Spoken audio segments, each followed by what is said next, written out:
Hello and welcome to our online course for flipping classroom instruction. We are going to be using Schoology as our learning management system. So you can simply type in Schoology.com into your URL bar. If this is your very first time using Schoology, you're going to come here and select sign up and sign up as a student. And then just follow the prompts to sign yourself up. If you have already used Schoology, you're just going to simply click log in.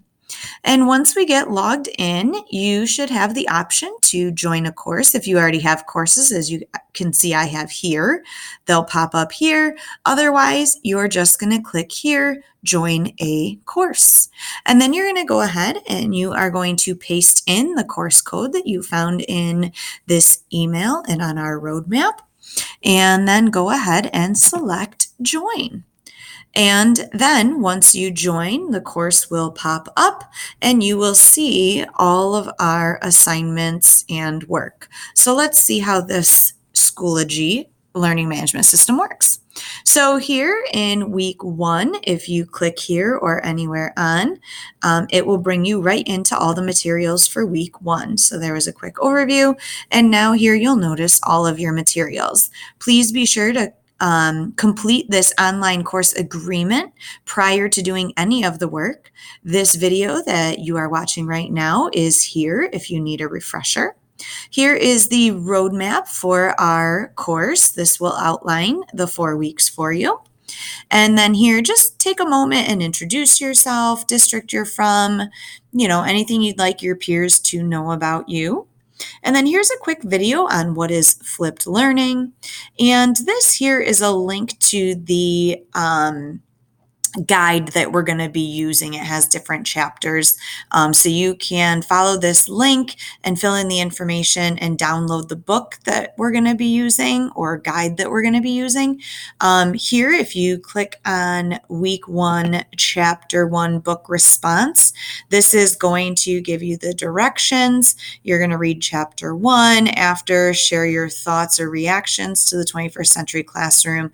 I'm asking that after you post your initial response, that you reply to at least one other person. Here is also the link to get that guide. You only need to download it once. I just wanted to have it available to you. To move around this site, you can either hit previous and it'll show you what you're going to go back to, or next to what it would take you to next. Or you can come back up here. You can click here on Flip Your Classroom Instruction, which is the title, and it brings you back here to all the weeks. You can also get there right over here by clicking on whichever week you'd like. And then you'll also see weeks 2 and 3 I combine. It's a lot of just really kind of learning and growing. Here during the weeks 2 and 3, you're going to begin to think about and start designing your flipped lesson. And then in your final week, week 4, that's where you're going to have a large chunk of time to really work on creating your flipped lesson. I put in a tutorial on creating YouTube playlists, and then I ask that you share your flipped lesson with your peers so that we can see your ideas for flipping as well as you can gain ideas from your peers. And so that is a quick overview of the course. Up here, if I send any emails or if you need to send me an email, it's simply through this icon. Any notifications that I might put out there will show up here, and you can see that I have a couple emails and a couple notifications. But really, it's pretty easy to use. You'll just put your responses right into the different discussions and book responses. So I am excited to begin working with you and have fun.